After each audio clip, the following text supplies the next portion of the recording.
Good morning and welcome to this last meeting of the Tasman Regional Transport Committee for this triennium. Special welcome to Emma and Andrew from NZTA, and also to Fiona on Zoom from the Nelson Regional Development Agency. And in the chamber we have a number of councillors and staff. So I'll just ask Councillor Butler to open with a karakia, please. Kia tau mai te maramaratanga, kia tau mai te rangi mari. Kia tau mai te kaha nei te araha mo tēnei kaupapa. Huye taikie. And that is, well, we've actually, most of us have got this, but let's be grounded in clarity, let's be peaceful, let's be strong and loving in this issue, and we bind together, and so it is. Thank you. Thank you very much, Councillor Butler. So we'll move on, have to welcome. So we'll move on to, just to remind everyone that media is present. Cherie's on Zoom there. And all the other things, the toilets out to the left, as you all know by now. And the fire exit is out through the main door and assembled by the Amadillos at the rear of Amadillos, if the alarm should go off. And with that, we'll call for apologies. We have one from Jane Murray. Is there any others? Sorry? Is Trevor on this committee?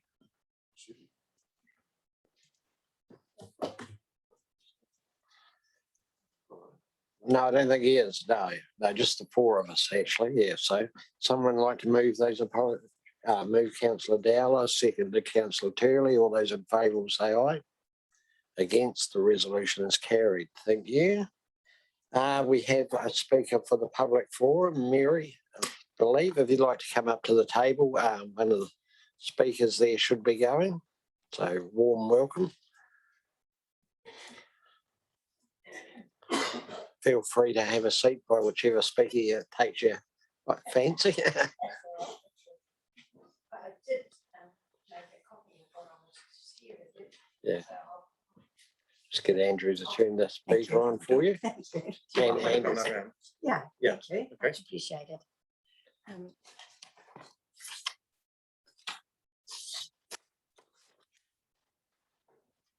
Feel to have free to have a seat. The speaker works just as well if you're seated. That's good. I'm actually better to stand at the moment. I just be behind tables. I'd just like to say thanks very much for allowing me to come and speak with you folk today. And I'm representing the Motueka Arts Council, so it's probably a rather unusual thing to be coming to a transport meeting with you. However, it involves the safety upgrade in Motueka. Yeah, just pull it a bit closer. I can see the people on Zoom struggling a bit there. Just pull it in close and even tilt it up a bit towards you. Okay. I'm not used to speakers. I usually can be heard for miles.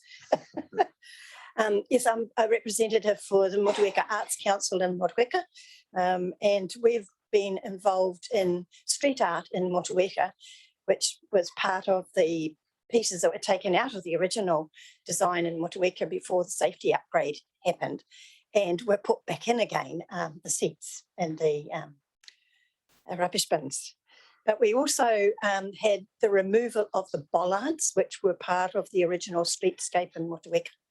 And Motueka Arts Council would like to be able to recycle those and make art sculptures to put into the gardens that have been created with the new upgrade. So I'd just like to read what we had originally said in our July meeting when it all came to fruition of actually having this operationable.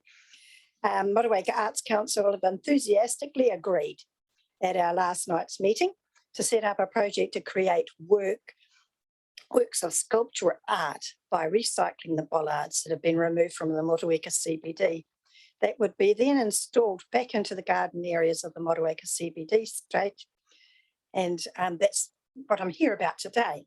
We've at the stage of had applied for funding, and a question was asked about the installation. So I'm here to present about having the clarification around the installation of these sculptural art into those gardens in Motueka. the Arts Council are very much wanting to actually proceed with this project, and we have got sculptural pieces of up to 10 is what we're looking at doing, and created by local artists using those recycled bollards that had a brass band around them as well. So we'd like to use both the bollards, which were timber, and the brass bands to be able to offer the artists to create something from.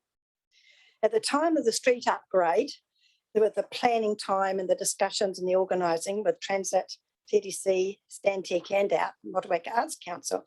We discussed what design would be required, what dimensions and criteria it would need to be able to meet. But we also had discussed about installation. And at the time, it was indicated that that could be covered by Transit and TDC as part of the project. So I'm here today to see if we can clarify if that is a possibility that we can still get funding from either organisation or business, or both would be even better. We have a coordinator for the project already on call, ready and waiting. We have funding applications already in for the art component of this exercise. And so we would like to ensure that this amazing addition and enhancement to this safety upgrade can go ahead. And we would like to say that we're really thrilled as an Arts Council with the work that had been done on this new upgrade. It's been really great. It's improved Motueka High Street. Motuekians still do walk across the street without the crossings, but as a whole, traffic-wise and movement in the street has been really improved greatly, so we appreciate that. So we thank you for that and ask if it's possible for us to have an opportunity to have that application of funding from your businesses. Yeah, so that's where I'm at. Are there any questions from anybody? Any have questions or clarification? But if there is any, I'll allow them.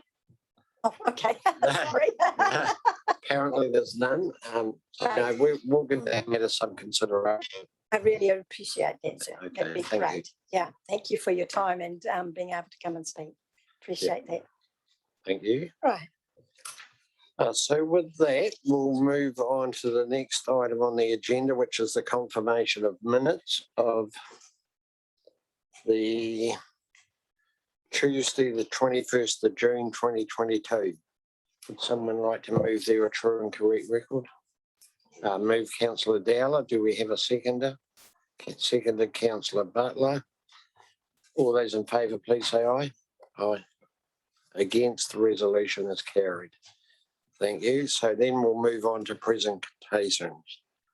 Emma, once again, welcome. Thank you. And just before you start, I'll just check. Yakko, welcome, and can you hear us okay? Thank you, councillors. Yes, great. Thank you. okay, so as normal, I'll go through the national updates and then into our regional updates. So some of the important systems behind the scenes that have been worked through relating to the asset management data standard, and this is now being rolled out. So there's been a lot of work being done jointly with councils to set this up, and the purpose of this is really to make sure that we've got a consistent way of understanding the current status and condition of all of our assets, and then be able to maintain and replace them when necessary.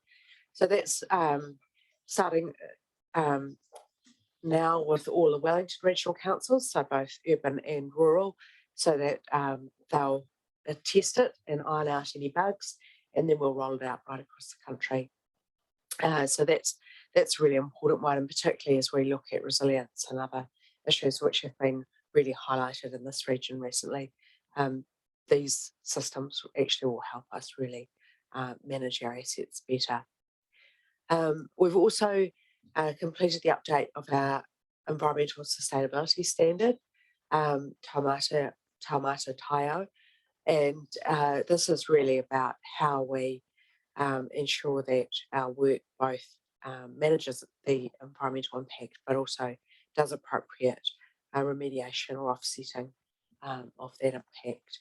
And that's now available on our website with our other guidance. Another really key tool is the One Network framework, and your officers have been working with us to make sure that they're classifying all of the roads on that, and then we're adding in the next layers, which is around public transport, the freight, walk and cycling routes, and then we're going to bring into the links to Road to Zero, so how we do our speed management planning and have that integrated as well.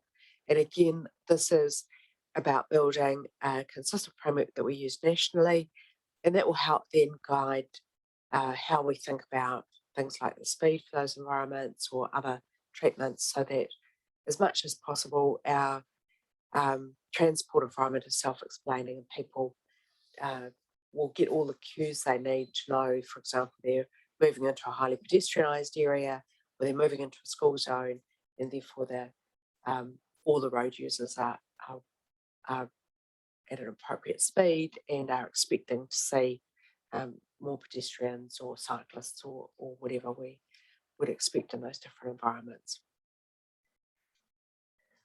Another key safety initiative that we're working through is the transfer of safety cameras from police to Waka Day, and also expanding both the types of cameras.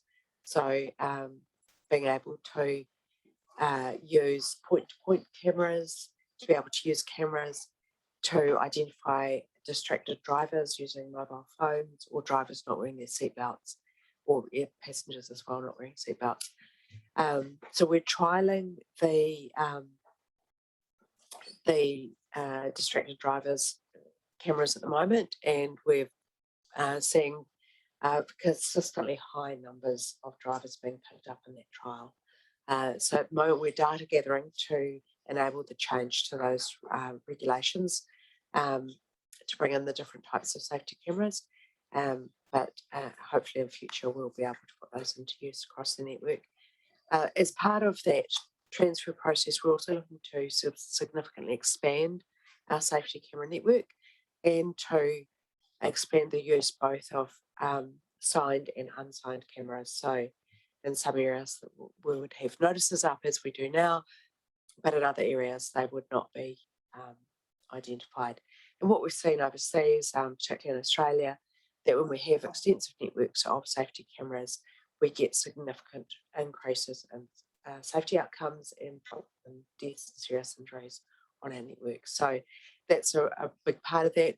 And as we move into the new speed management and planning tools, councils, road control authorities can identify sites that they would like to have safety cameras as part of that process.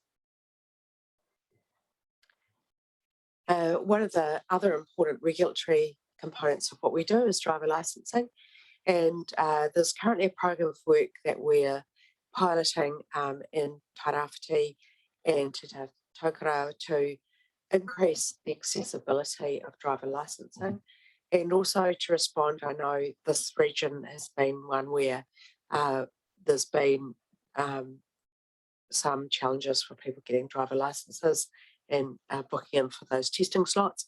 It's a challenge we've had right across the country, so we're working to get more testers into the system with our partners. They're delivered through AA, and then also working with the communities where we're seeing low uptake of driver licenses to try and increase that.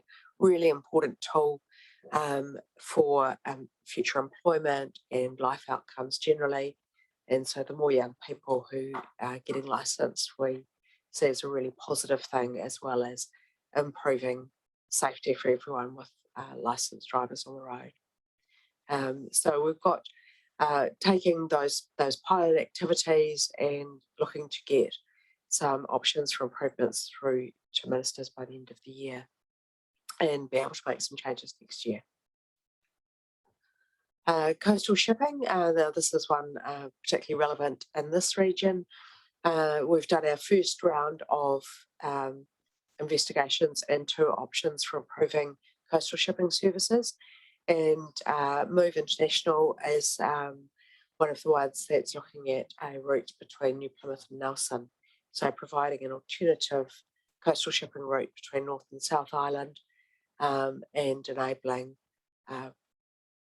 better resilience, but also some more options for people moving freight around the country. That's our national updates. I'll just pause there if there's any questions on those. Good, thank you, Emma. Councillor Butler, I think you were first. Thank you, through you, Mr. Chair. Yeah, just a query about the speed cameras, because they're going to be, people will see them as more intrusive than they've been. And so my question is I know that they don't get watched all the time, but how does the technology pick up if somebody is using a cell phone, for example, or not wearing a seatbelt? Is it some technological trick, or? So the trial is in Auckland and two sites in Auckland, and yes, the software that analyses those pictures identifies either cell phone use or particularly looking. I think it's usually triggered by having a hand off the steering wheel, and then it can cite if there's, with the pattern recognition technology, and same with the seatbelt. So in the pilot, the technology picks that up. It's checked by a person to confirm, and then all the images are destroyed because it's a trial. And so it's very much, it's about using all the advanced technology that's available. We're also working closely with the Privacy Commissioner to make sure that it is being used appropriately and it's not, the purpose is to improve safety for road users, and so we need to make sure that we're doing that appropriately. Councillor Dowler. Same question about speed cameras, but it's amazing just standing on High Street. I've been doing a bit of time there watching the traffic movements and stuff, and every third vehicle talk, especially the truck drivers. It's just amazing. They think they're doing 30k, they're fine to talk. So I look forward to seeing some action on that part of it. Yeah, I think it's fair to say that the feedback we've had on the publicity we've had around the trial has been, why are you waiting, rather than significant concerns about using it. But we do need to build an evidence base. But yeah, the numbers being identified are very significant. So we think it's a great tool, and it will help to ensure that people are focused on the road when they drive it. Just a question about the coastal shipping side of it. You mentioned Nelson to New Plymouth, maybe. Yes. Will that involve roll-on, roll-off services, or just actual coastal freight? As far as I'm aware, it's primarily focused on freight at this stage. So we did have a group looking at setting up a ferry service between Motueka and Whanganui a few years ago, and they were going to do a roll-on, roll-off because it took the journey to Auckland. It shortened it by about an hour and a half, which the truckies were quite into because of less mileage, etc., less time on the road. I just wonder whether it could, maybe eventually, as things grow, of course. Oh, and part of the reason for including coastal shipping in the portfolio is to actually enable a range of options to be considered to improve that connection. We had some issues here in the port over the last fruit season at the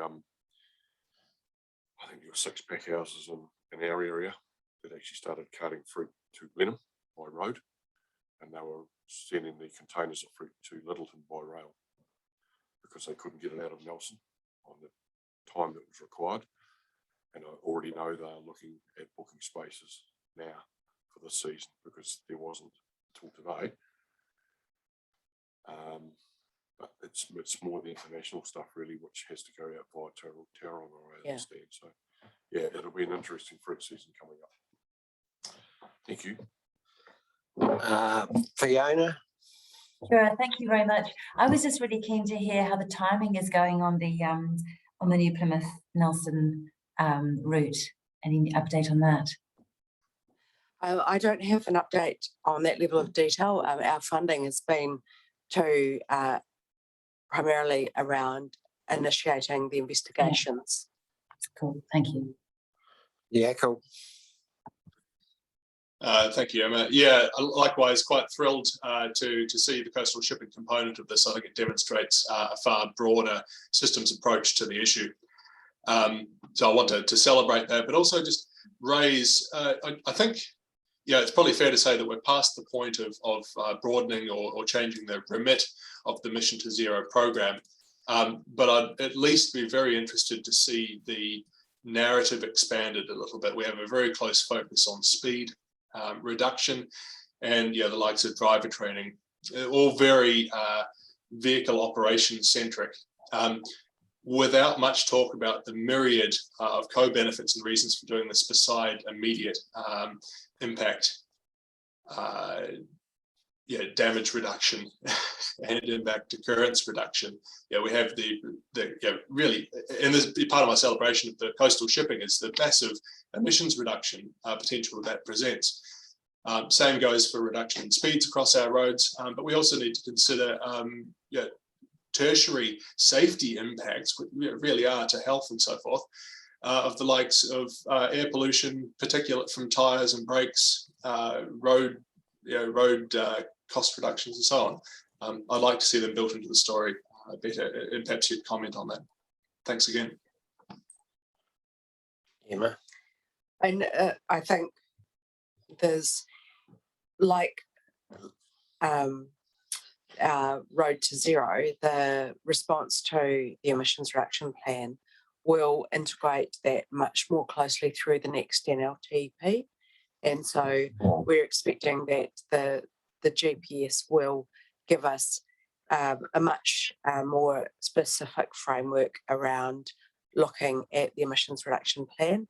And what we see with the combination of that and our safety initiatives is that we start to see some of those wider benefits, which include those health benefits, where we have more walking and cycling.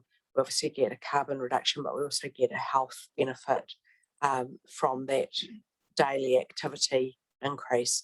So we will start to see probably that much more explicitly identified through the GPS and through the next NLTP activity. Thank you. Councillor Terry, did you have something? Okay. It's just following on from that, Logistic and Transport New Zealand have just put out a brochure, and their concerns are the exhaust gases that are coming out and their effect, and that relates to quite urgently to congestion issues that we're experiencing. And just thinking about our local area, there are over 3,300 premature deaths a year, and that's roughly 10 times the road toll. So it really puts it into perspective. We have health issues, cardiac and respiratory issues, and over 800 children hospitalised each year with asthma and things like that. So it's and you know the exhaust gas only comes from cars and trucks and things on the road. So it's an issue that we need to be looking at urgently. Yes, and I think the response to the emissions reduction plan has multiple strands to it, and one of those is the move to EV, electric vehicles, and that has an immediate reduction in those emissions, but also the aim to reduce vehicle kilometres travelled, particularly in urban areas, is a really key one. So if we see people feeling that public transport, walking, cycling is a suitable mode for them to use, it's safe, it's convenient, and it gets them to their immediate locations. When we see that reduction in vehicle use overall, in urban areas in particular, we will see those consequential benefits as well. So it is like with Road to Zero, there are multiple strands that help to see you shift the everyone's behaviour. And while some of it requires new infrastructure or electric buses, as you're doing in this region, some of it is actually about working with schools and encouraging children to develop those habits young, and then they're more likely to continue when they're older. So yeah, it is a multiply stranded approach, but I think we will definitely see that key factor in our future investment. Thank you. Just an answer to that, I don't think there's enough awareness in the public that, you know, sitting in a car, you're more exposed to the exhaust gases than you are actually on a bike moving through. I think the perspective is that it's the other way around, and it's not. So a bit of education might help. Yeah. Now, Councillor Dowler, did you have something else? Sorry, I meant to ask this before, but Andrew might have to answer this one. But out on State Highway 60 from the turn off between the Tasman Township up over the hill to the turn off to the Mapua Township, there's a group doing native plantings along the side of the road, and I see that they're doing it, must be right on the boundary of the Wakakatahi land. It's done by the TACA group, which is the Tasman Area Community Association, and a group of volunteers. I see they've done about another 200 metres on the weekend on the north side from the Tasman turnoff, but there's quite a gap in the middle. Their idea is they're going to plant it all the native, trying to get the native birds back to work through the birdway, I suppose you'd call it. And I just wondered, have they ever approached you about using some of that NZTA land on the steep slopes? It's not much good for anything else, or is that? I haven't spoken to them directly. Probably got a heap to the regional update, but we'll Andrew answer that, and then we'll come to. Yeah, no, that's fine. Yes, they have. They've been in touch with us, and we've got an agreement with them, so they are doing some planting on our land as well. So we just go back to the national stuff. I'll just have a few questions for Emma. Firstly, Emma, just in relation, and I'll work backwards, coastal shipping. I understand that one of the 4 preferred suppliers is looking at roll on, roll off out of, and I think it's across to Wanganui, one of the other councillors alluded to. Yeah, not sure if you're aware of that or want to make that any more public, or I haven't got because there's 4 different ones, and they have been looking at a number of different connecting routes, and including barging as well, from West Coast to North Island. So yeah, there's quite a package there, but I can look at providing a more detailed update. right, thank you. And then just in relation to the driver licensing, have we caught up on, since the COVID, there was quite a gap of people that may have got their license during that time. There was quite a backlog, for the want of a better word. Has that been caught up? I don't have the information right at my fingertips, but I know there were a lot of people who needed to renew their licenses, and they were extended, and then they were being worked through. So I haven't had any update to say that hasn't been caught up with. Right. So I assume they're working through it. But certainly, if there was anything that you're aware of in the region, let me know. No, I know there was, but I'm not so sure now. And I know that some people that perhaps would have got their license in that time are still yet too, but only a small percentage, I imagine. And then just in relation to the first slide, the asset management data, I'm just, so is that going to be like an update or an upgrade? Because I'm just wondering if, like, these events that we've just had recently, how quickly you'll update it, because obviously that must change what you've got and where and sizing and stuff like that. Yeah, so that will be regularly updated as information changes. We're primarily looking at all the structures that, so our culverts and bridges and so on, so that we have a really good understanding of when they need to be maintained or replaced.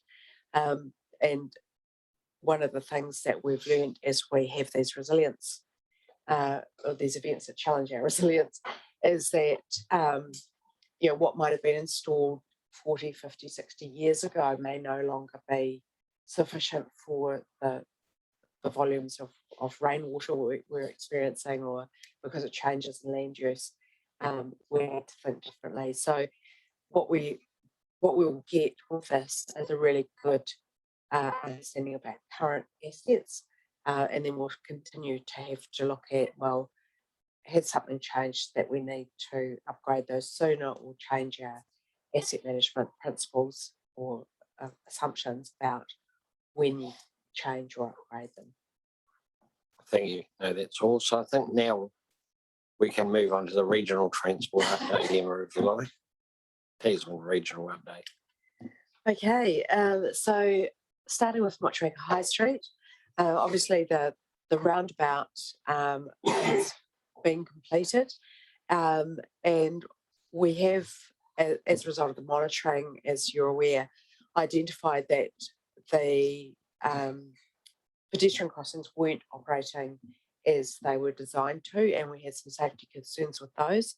So we've started work to move those back from the roundabout and put them on 2 raised platforms so that they are safer for children and they don't have the challenges that we were seeing with some heavy vehicles not having clear visibility of people waiting at those crossings when they were turning.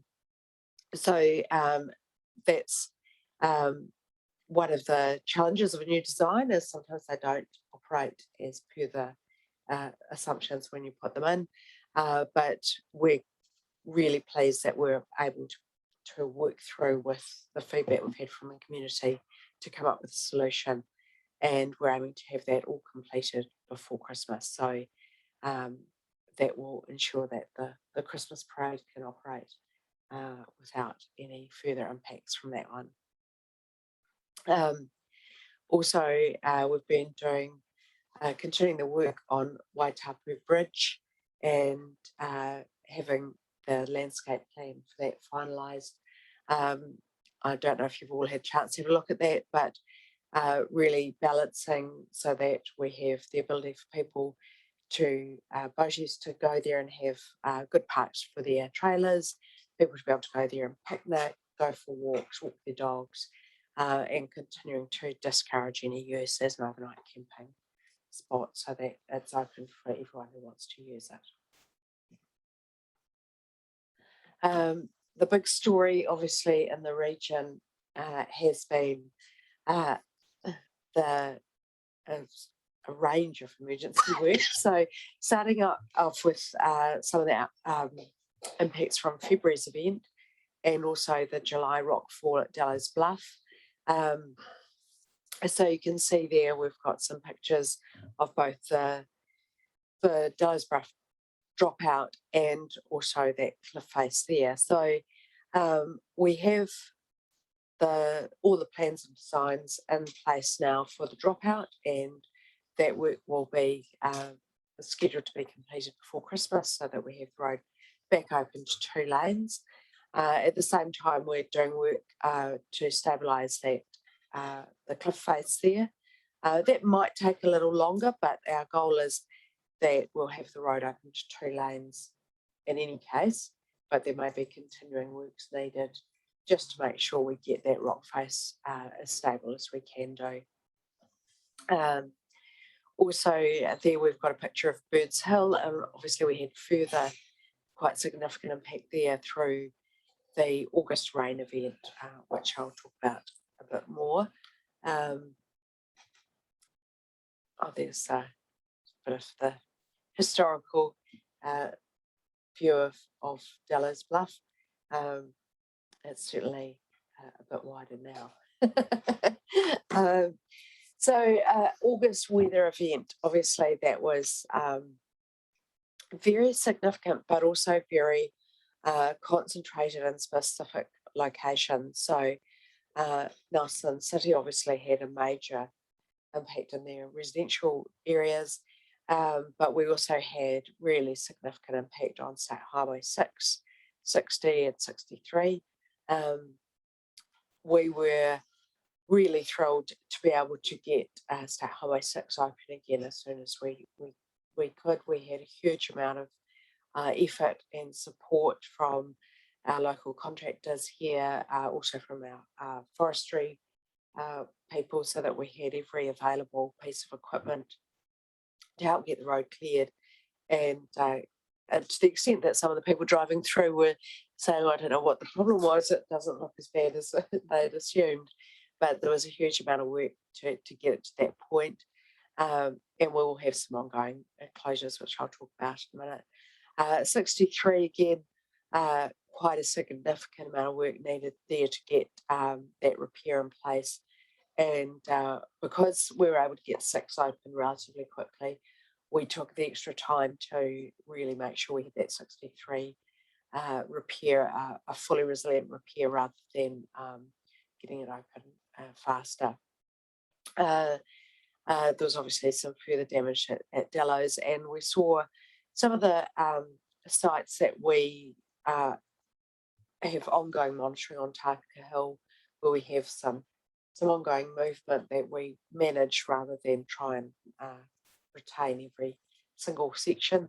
But all of the previous repairs on Takaka Hill performed really well, so we're really pleased with how that operated through that event. There's some more pictures of some of the damage and the challenges, and obviously State Highway 6 through Nelson, through Atawhai and Round Rocks Road also had some challenges there. But it was, I think, Marlborough got the really massive rainfalls there. But what we had over a metre over the 3 days over State Highway 6, so it was a major event.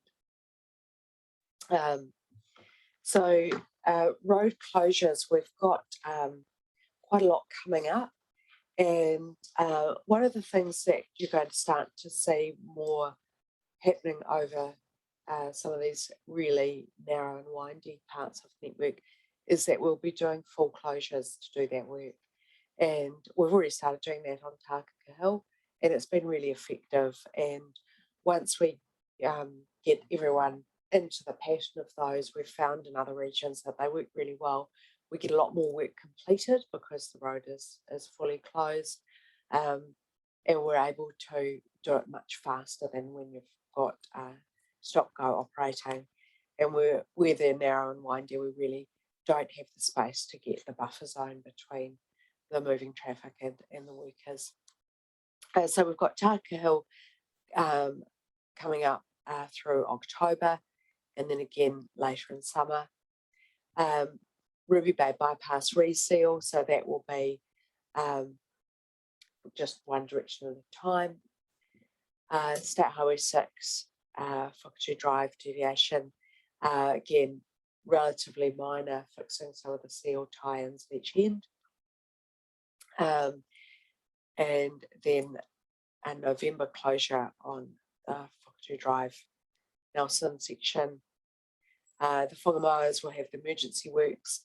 Again, we'll have some full closures there, and we'll be working with the freight industry, with the port and others to make that really well signalled and signposted in advance. We will have 63 available, and we always maintain emergency access through those full closures. But again, that means that we can get a significant amount of work done. There's some culvert replacements where we're upgrading the size of those culverts that will be needing those closures for. And then World Pass is the next one coming up this month, nighttime closures. And again, we'll be scheduling some in late January, early February to again get that work done as quickly and as seamlessly as possible.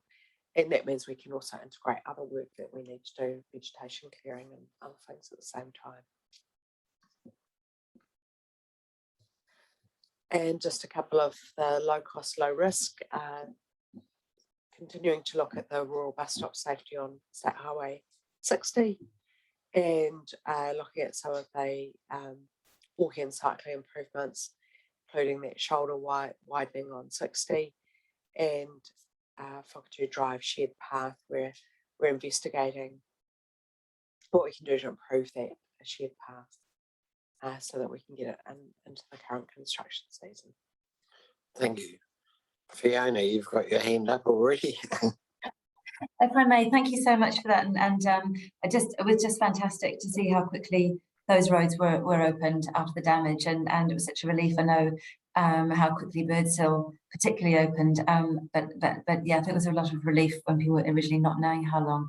But I had a question, which was, I'm on the economic I lead the economic for the recovery group, and I was wondering, Emma, if are we able to publicise? So we keep information going out to business as we get it in terms of support and in relation to the flood outcomes. Are we able to publicise that list of road closure schedules, both ourselves, and I'd also pass it to the Chamber of Commerce to publicise? And my second question was, I had one contact, but also, could I help you by giving you, or would it help if I gave you a list of all the major planned events happening, if you're still looking at dates?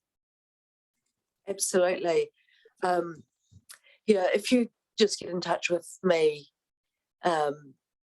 after the meeting, Yes. really happy to do that. And we can put you in touch with our journey manager for the region. What we generally do in most regions is we do keep a record of all of the key sort of community and regional events that are planned, so that we then work to make sure that we're not scheduling road closures and things when those things are scheduled as much as possible. But really happy to work with your networks to publicise any of that information. Thank you. Councillor Butler. I think page 16, the middle picture may be the Birds Hill, not Dello's Underslip. So, Birds Hill so page 16 next. I'm not sure what. Oh, right, pages. this one here is there. And, yeah. The one in the middle, I think that's Birds Hill, isn't it? Yeah. So, so it leads me on to question to ask whether or not there actually is any possibility of getting some a facility for bikes over there while this repair is happening. I mean, I think the community appreciates that Birds Hill is it's quite dodgy, really. But then at the same time, we've got lots and lots of residents and over in Rangihaeta who want to be able to commute and sort of thing. So, yeah. Good morning. Yeah, we're going to try. We're still looking at the design of that underslip, and we're going to try and get some widening in there so that there is going to be space for cyclists. But it's only going to be over that short length. It's not over that whole corridor. So even if we can get a bit of widening in there to future-proof a future opportunities, there's still that kind of above it and below it that are going to be quite narrow still. Yeah. Okay, and any ideas about the big lump that's increasing and threatens to swallow everything up? Yeah, that lump's still creeping. It's still coming down. We're still doing the investigation work. We were doing the investigation work before the event, and obviously our resources are stretched a little bit now with a lot of more designs going on. But they have been up there trying to look at what drainage improvements they can do and what the solution is. So yeah, it's just still a work in progress, unfortunately, on that one.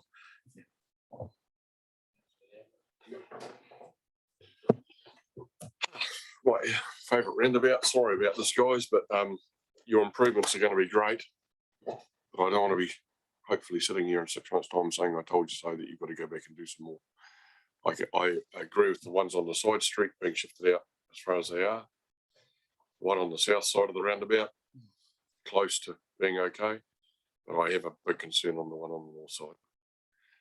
I do think it needs to go further up the road, which I wrote in before the actual first design was done, and voiced my concern about where the location of the north pedestrian crossing, was going to be.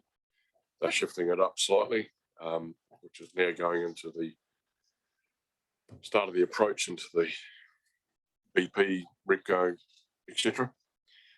I think it needs to go another 20 metres up the road, just do a standard pedestrian crossing with a possible pedestrian refuge in the future.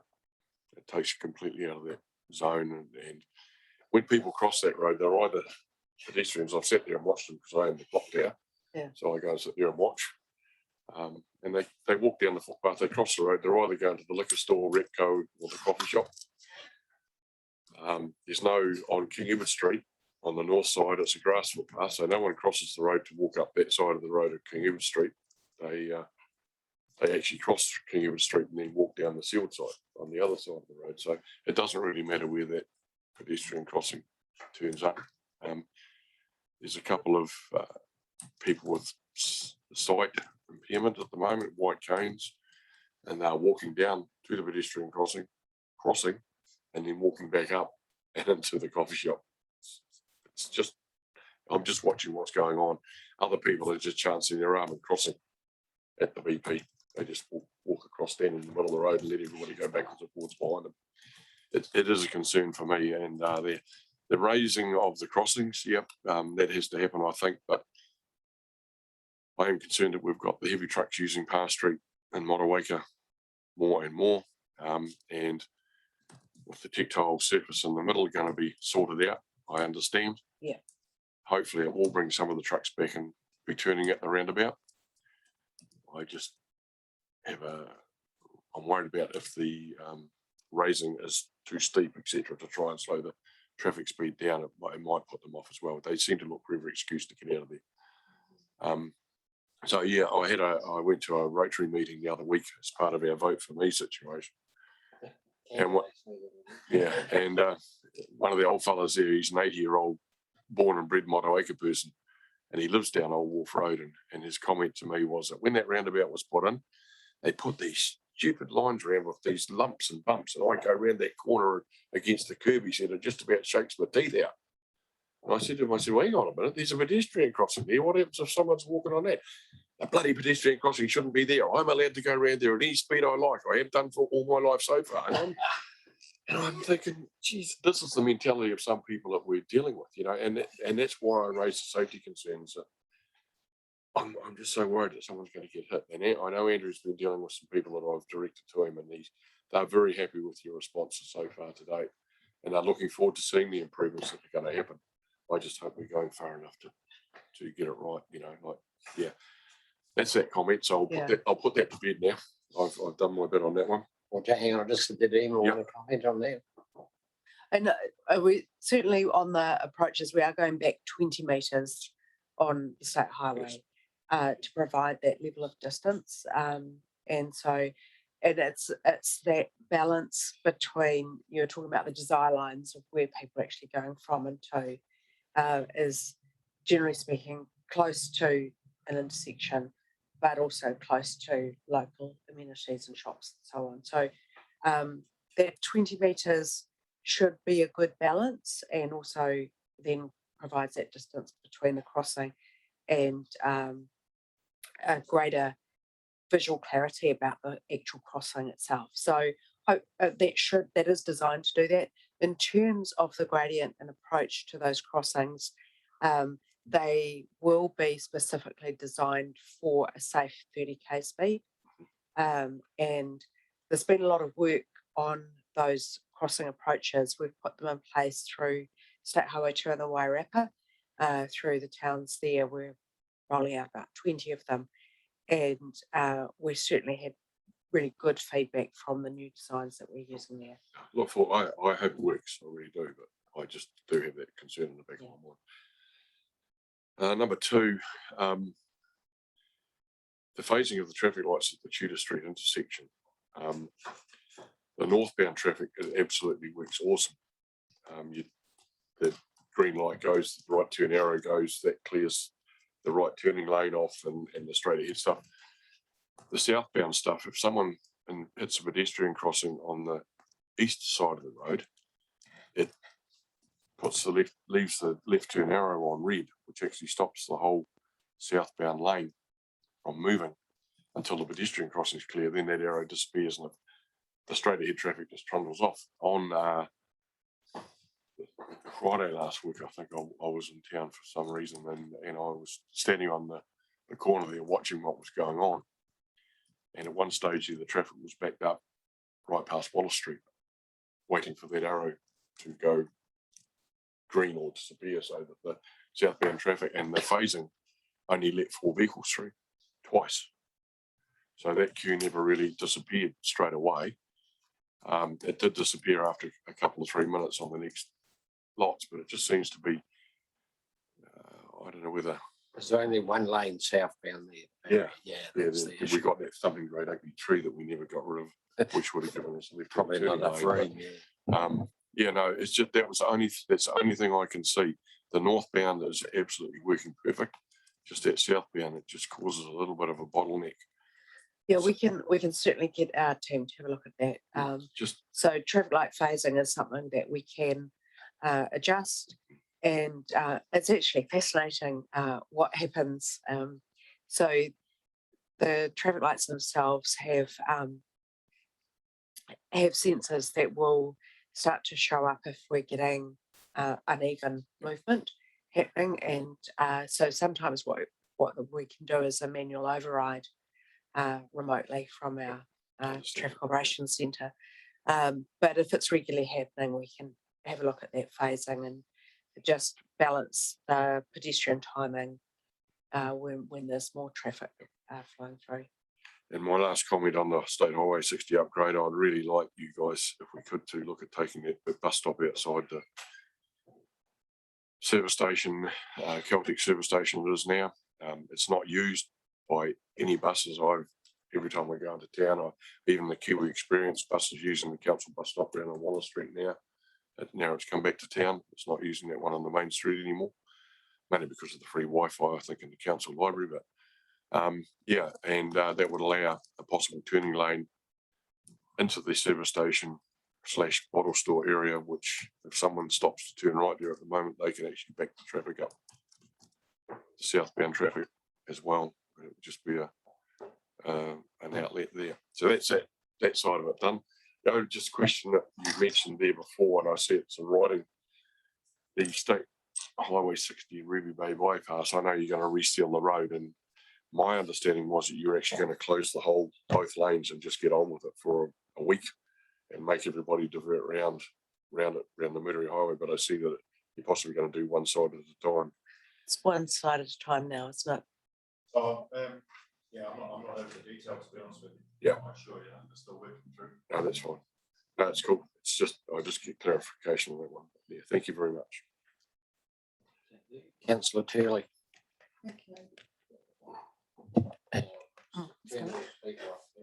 Sorry. I just wanted to mention Burke's Bank on State Highway 6 again, looking at the low cost, low risk budget there. There's high traffic volumes through there, and the locals are very concerned. There have been deaths in the past, and particularly if you get a car on both sides of the road and cyclists as well. And they're just wondering if there could be a median barrier just along the bank area there, just to so that, you know, well, particularly it's for people who don't know the road and they just come down there too fast, and it's just to, you know, for a safety barrier there. And also they'd like separated cycle lanes along that part, and from Brightwater to Hope, and I know you're aware of that. I keep harping on about it, but I think particularly that median barrier on Burke's Bank is something that needs addressing, because if there is another pilot there, it'll inevitably, there will be deaths because of the speed of the traffic. I'd have to look. I don't know the particular site, but we'd have to have a look at the Just work. looking at this picture Yeah. here, this from that water up. And that, so that picture on page 17 actually gives a false impression that cycle lane looks quite wide, but it's not. It's just the angle of the photo. And you get a car and a bike on either side of that middle line, and it's very congested. And they come over from Richmond out to Brightwater far too fast. We could have a look at SRP, see if there's some safety funding we'll look at for that. We'll have a look at that one. Me, firstly, Emma, thank you for the work you've done around Delos Bluff and the Rockfall. That I imagine that's an ongoing challenge, particularly. We've got one of our own now in the Mangles Valley, but the shakes that we seem to continually be getting are not helping, I imagine. When you talked earlier, you're pretty confident you'll have the State Highway 6 section open from through there, Delos and the Rockfall. But the Merriweir one, is that the one you were saying may have to have some traffic management over Christmas and into the new year? Oh, State Highway 65, Andrew or Emma.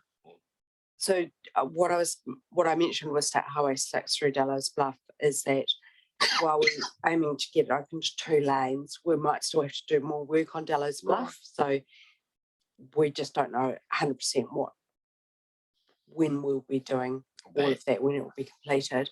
On 65, all good? That'll be done by Christmas. Work in progress. Excellent, thank you.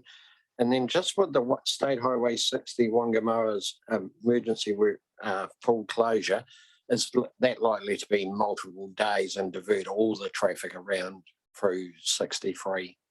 We're looking at night closures, but if we can't do night closures, yeah, there will be some. And that's the trade-off of getting it open so quickly, is that we will need to make closures. But the goal is to really have all of the plans and designs in place so that we can publicise it well in advance, let people know, and also as much as possible manage around the peak travel times. Right, because that will start to increase from now through to Christmas. Certainly we went to Kaikoura over the long weekend, and certainly we went down through 63, and you like you said, you'd hardly know. I wonder why there was such a big event. The road's so good, it's really recovered well. And then coming back over the Wangamoas, apart from the dropouts, it's the same situation. You just wonder where all that debris gone. And some places you can see it in big heaps, but you've done a remarkable job. So well done to the contractors. Yeah. But I guess that's perhaps my last question, almost. Just in relation to that, the contractors seem to have slipped behind with their other work, which is not unexpected. Will they be able to catch up prior to Christmas, do you think? Yeah, so we do have a massive summer program right across the country, and emergency works, we only have so many people, so much plant and equipment and people. So while things will have been delayed, and we do need to look after those people and make sure they get a break, because they really did work some huge hours. But certainly they'll be working up to Christmas, and then they'll crack in again after having a break. And we should get most work back on track by the end of the summer season. But inevitably there'll be some bits we don't get to, but the teams are pretty good at prioritising to make sure that the work that's most critical will get done this season. I guess we could ask as this committee that you pass on our thanks to those contractors. So whether that's your Andrew, Very happy to do I'm that. sure the whole community appreciated that work well and truly. Do we have any further comments or questions on the regional update? Councillor Butler. I've just got one question about the those. It's people in Taka have been asking what the white drains are on the Takaka Hill just below Hobson's, as to what they're all about. That would be good to know. Yeah, so we've had there's been quite a major slump there. And so we've put all those drains in. There was some old drains in there 20 years ago. So we've reinstated all those drains back because we'd lost some of those. So that's what all those new pipes are. That's the old putting that drainage back in. And we're just monitoring that site to see if it's still moving or if it's going to stabilise since we've put that drainage in. So it's again, that's another one that's a work in progress that we're going to have to see what the solution is. Because that was, about, I think it was about 30 years ago, that went completely, didn't it, that area, and it's been stable since then. And now it's moved again. Yeah. So I think that brings us to the end of your updates. Emma, do we normally move them formally or what happens? No, just this. I think they're just for noting. Okay, thank you. We do appreciate them. Yeah, that's been a good round. So now, Jamie, you've got the inevitable task of presenting Drew's report. So if you could, that would be good. Yeah, thank you, Chair. Yeah, look, I'm presenting this on behalf of Drew, who's now left, and Dwayne, who's unable to be here today. I'm happy to take the report as read and answer any questions. Thanks.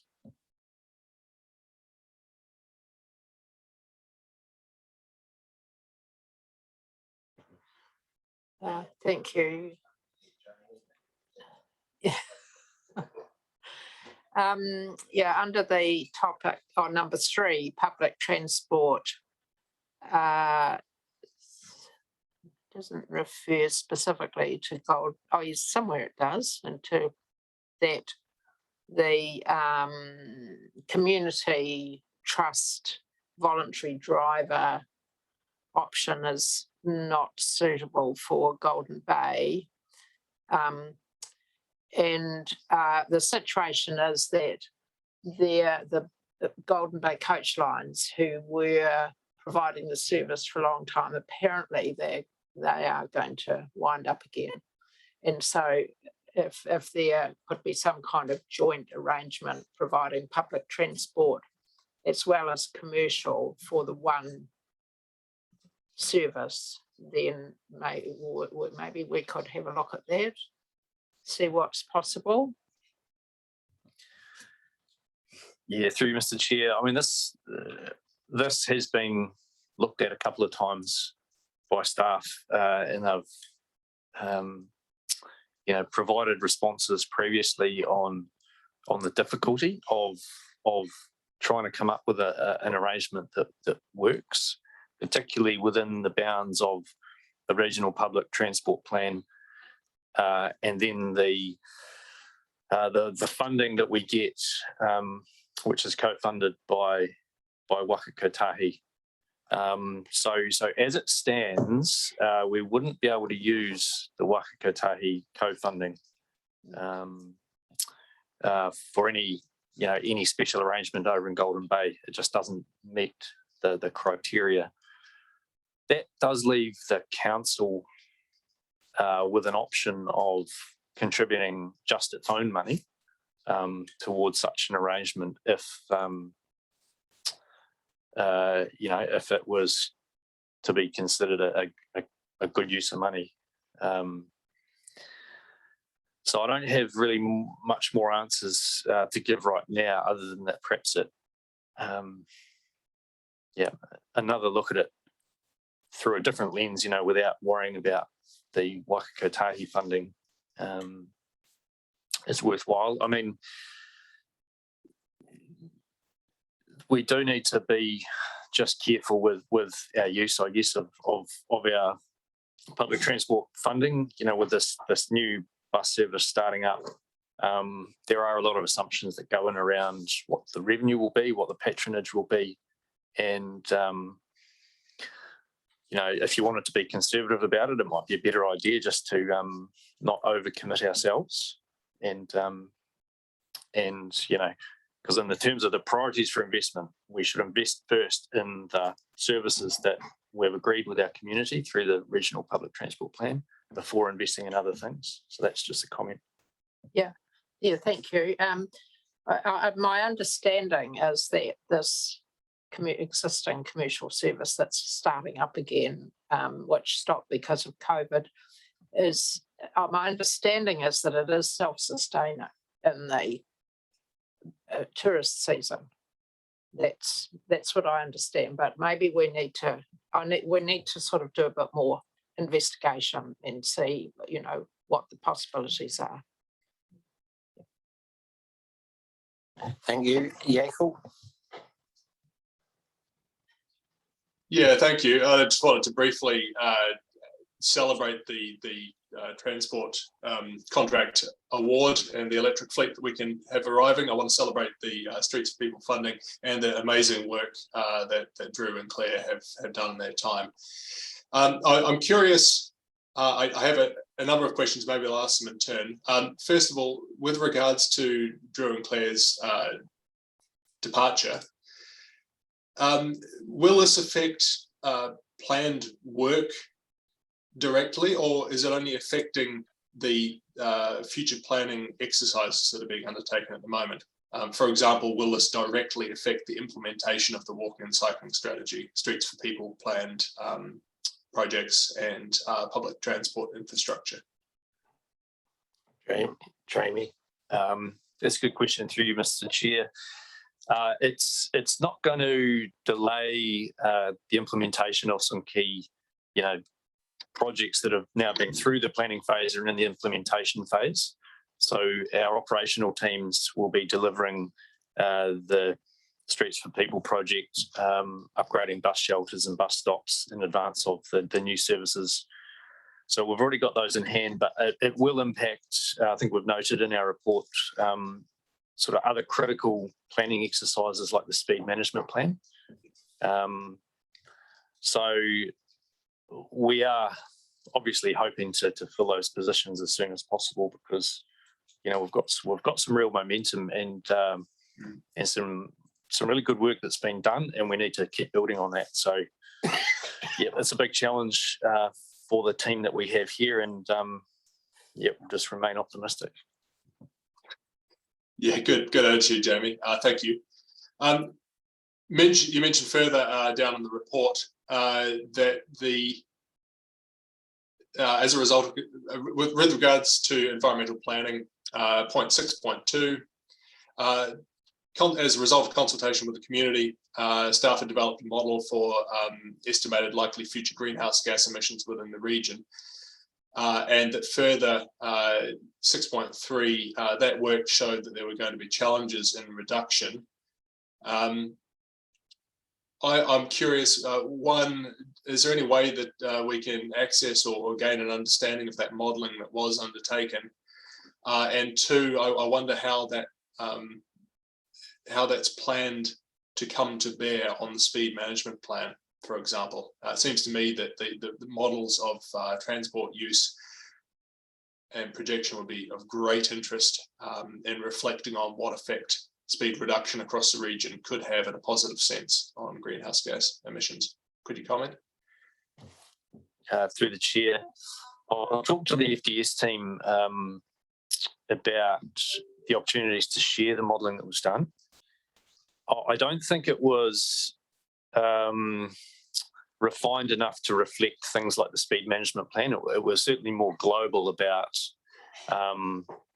looking at the typical vehicle kilometres travelled for people living in certain parts of the district. So if there was further development in Tasman or further development in Motueka versus development in Richmond, you know, what did that look like in terms of the people's total travel requirements? Yeah, it's a whole level of detail to look at under a 50 kilometre an hour versus 70 kilometre an hour. Although that information does exist, I don't think it was brought into this model. But the model presents like a good base for building on down the track. Thank you very much, Jamie. I would love more information on that model if it could be provided. One final point, this is an off-the-table matter, but I think relative to a question relative to regional road planning. I just wonder, there are a number of cases where we already have planning and strategy in place to address safety concerns across our network. One of those locations, I believe, is at the Headingley Lane and Lower Queen Street intersection, where I believe there is some some work underway for an underpass at that stage. Recently, I've observed mothers and children in prams and their families having to make a dash across this location. I stopped to speak with them, and indeed, it's perhaps unsurprisingly a common point of pedestrian activity. Headingley Lane provides access to the coastal area from the new developments and to the coastal trail. I wonder, as a general question or prompt, to what extent are we undertaking preemptive safety measures across our network in a impromptu or temporary way to provide the bridge between immediate demand and the cessation of that demand through permanent developments, if that makes sense? Yeah, through you, Mr. Chair. The biggest limitation we have is funding. So to use the Headingley example, we have actually designed a pedestrian refuge so that people can cross Lower Queen Street in two parts. It's a basic level pedestrian improvement. Our real limitation is funding, which is why we've been pushing quite hard and putting in funding applications to things like Streets for People and now into Transport Choices to get the money to enable us to make these improvements. We've done a lot of planning, we've done a lot of thinking, we've got a long wish list of sites that we would like to treat and that where the community have asked us to put in better facilities. So the underpass concept, there's a new bridge going as part of the Bourke Creek stormwater development. So the bridge on Lower Queen Street near Headingley Lane will be lengthened considerably, and there is an opportunity to get a path going under that bridge, similar to what we've done up at Berryfield Drive. So there's lots of opportunities. It's just it does take us longer than we'd like to get things done sometimes. Yeah, thank you very much for your answers, Jamie. And I'm very sorry for those frustrations. Well articulated. I think Tasman District Council on the whole has done a fantastic job of demonstrating staged incremental development, especially with the recent cycleways and walking.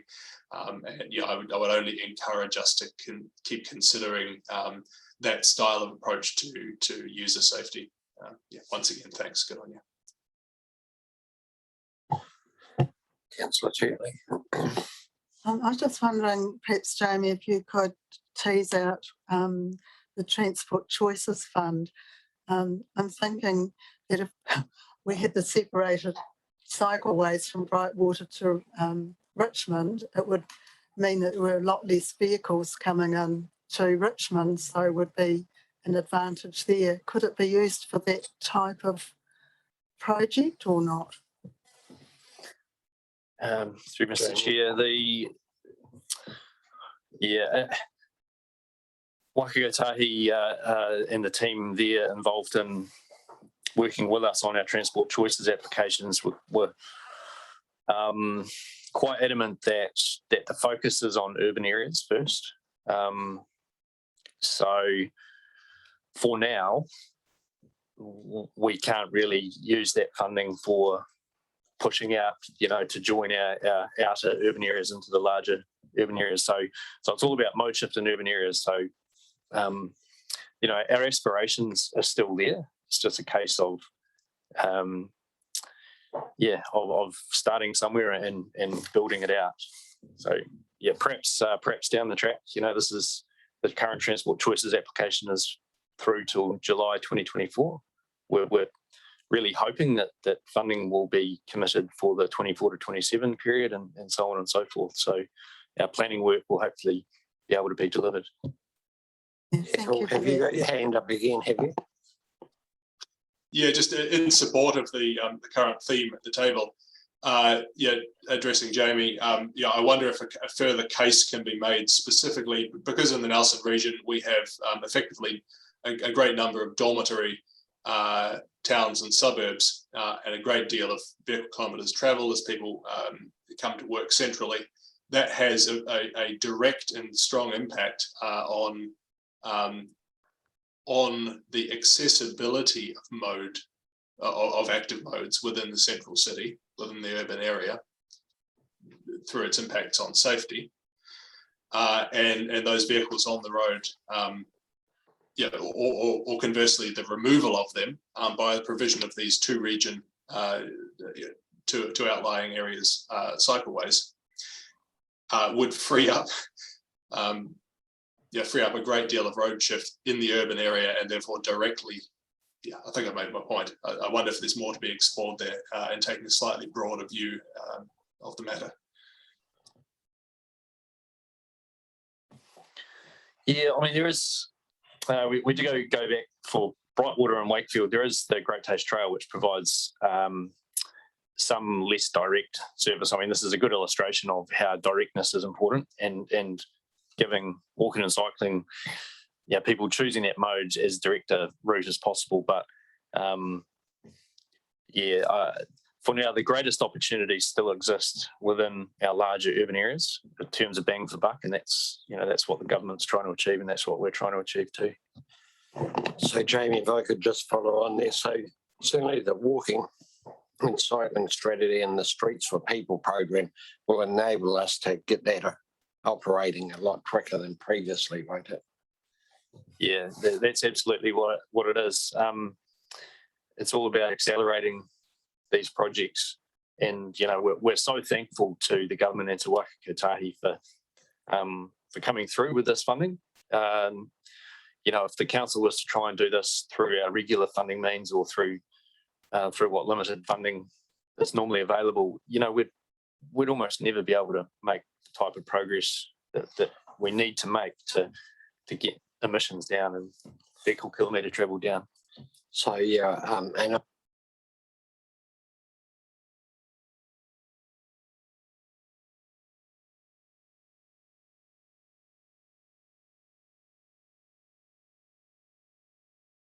afternoon, and yeah, just around trying to accelerate this for our own and the other financing as quick as we can to get some rungs on the board, I think is a really important message here. Did you have something on this end? Because I did have a couple of other things. Yes, just quickly, I think we have to ensure that with the future development strategy and all the new housing that's going on in Brightwater already and in the near future, and possibly the big subdivision in Wakefield, we need to have the infrastructure in place to deal with this. And if we don't start working on it now, you're going to have a lot more cars coming into Richmond. So I'd just really like to highlight the urgency of that.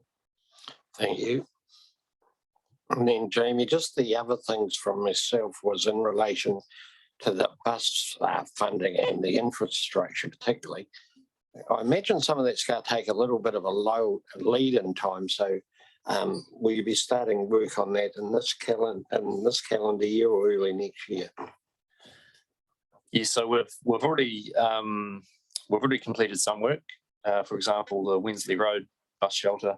Oh, okay. And we're presently designing the rearrangement of Queen Street just outside the council office to enable buses in both directions at that bus stop site. So we're calling it the Richmond Bus Terminus. So yeah, it's all go at the moment. We're going as fast as we can, and time is going to tick by, and the 1st of July next year is going to roll around pretty quick. So yeah, we're certainly moving as fast as we can at the moment. Right, and then just one other, the issue that was raised in the public forum this morning, is that something you can address, or Emma may be able to, or even just an indication of who's going to respond so that we don't, the matter's not forgotten? I certainly think the landscaping question is one that we've been discussing to date in terms of who does what. And so we just need to go back to the team and look at where it sits before we can confirm. But we'll do that with our officers. That's all.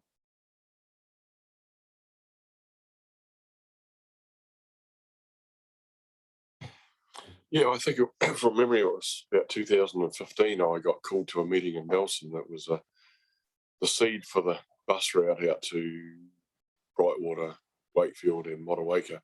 It was a discussion group. I can't remember whether you were there, Andrew, or not, but I think Mark Owen might have even been there in the day. But anyway, it's really, really awesome to see it's coming to reality next year. I can't think of anything more that was needed, and it's really, really good to see it happen. And a local contractor, I don't know who the other person was, that has got it, and also the implementation of electric buses. So we're a win-win-win. I pushed the situation in Motueka to get several bus stops, not just one central one, with the vision that maybe in a few years' time, when things hopefully grow, as I hope they will, that we may only need one bus stop for the bus from Nelson to Motueka to stop at, and we might have a small orbiter running around the town, picking up from those bus stops and bringing to that central zone. I've already had one family of ratepayers ask me, is there going to be a fee for internal bus of Motueka? So if someone gets on in Grey Street and gets the bus to the central bus stop outside the library, gets dropped in there, there's an elderly family, they all live together, but and then later on, if they've done their shopping, they'll hop on the bus and get the ride back home again, which is only probably 1.5 kilometres walking, but they're not capable of doing that, and they don't have a vehicle.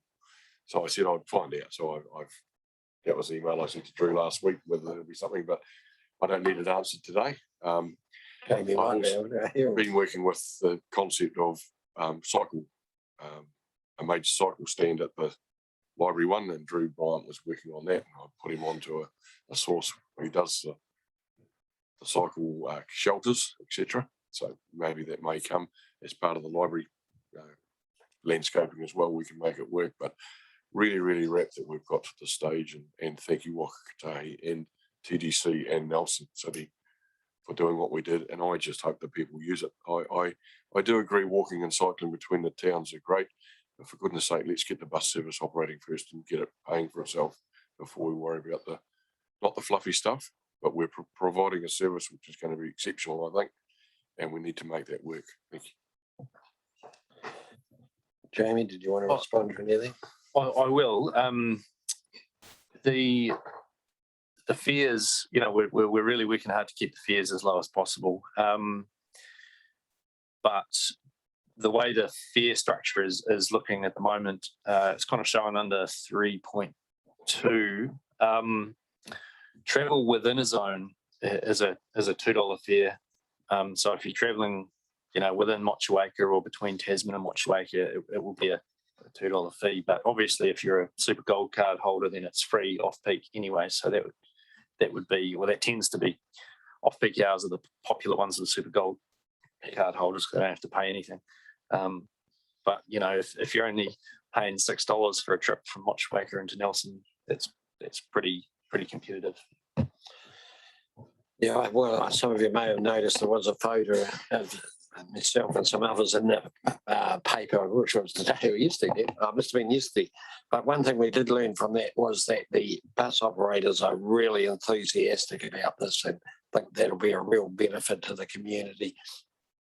During the event, when there was quite a bit of congestion, they really did notice an increase in the patronage, particularly when there was no charge. So they're hoping the lower standardised fares will really help people and use the buses or encourage them to. So hopefully that does happen. But I must say it was really commendable how enthusiastic they are about it.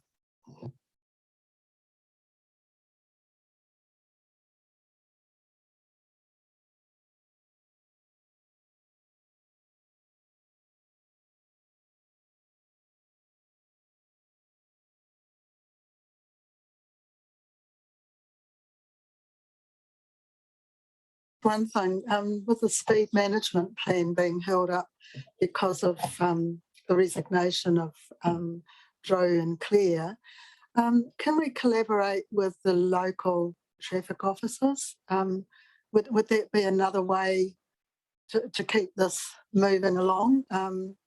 Because I know the communities really want their local roads addressed. The speed issues are always brought up at community association meetings. I think that's land transport issue, isn't it? Well, through Mr. Chair, the council needs to develop its speed management plan. It's a council document, it's a council function, and it needs to go through the council process. So I mean, naturally, with the election at the moment or upcoming, and with there being no more council meetings until November, it was kind of a natural hold point in terms of the council processes advancing that speed management plan. So we're hoping that by the time the new council forms, we'll be able to hit that project, keep it running, get it in a position to do the public consultation on a draft plan and get that finalised the first half of next year. Because we know the community are crying out for a number of speed limit changes, and yeah, it's certainly something we want to deliver on. That draft will enable us to do more quicker, won't it, once we've got it in place, rather than a mechanic. That's right. It's a much more streamlined process to actually implement new speed limits. Once we've got that larger plan consulted on and finalised, it's a much more streamlined process than it has been. Some talk, Jamie, about amongst the present councillors about giving a list of roads that they felt needed addressing in their wards to you. And I don't think that's actually happened. And that might be a good starting point, although we wouldn't be finalising it, but it would give the new council something to look at. Through Mr. Chair, I mean, all those changes have been incorporated into the draft plan, and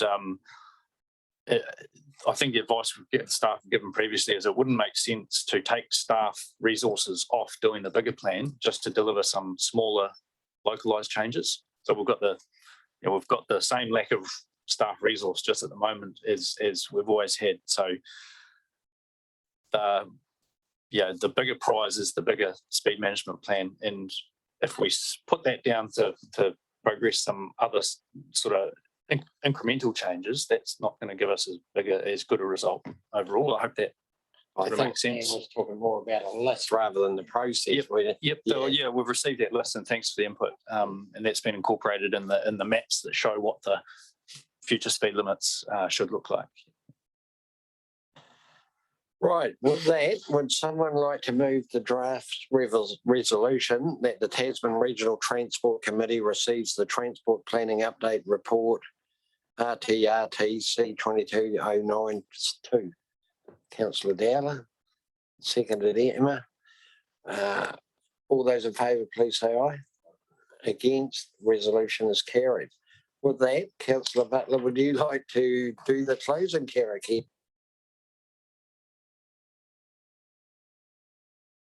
Okay.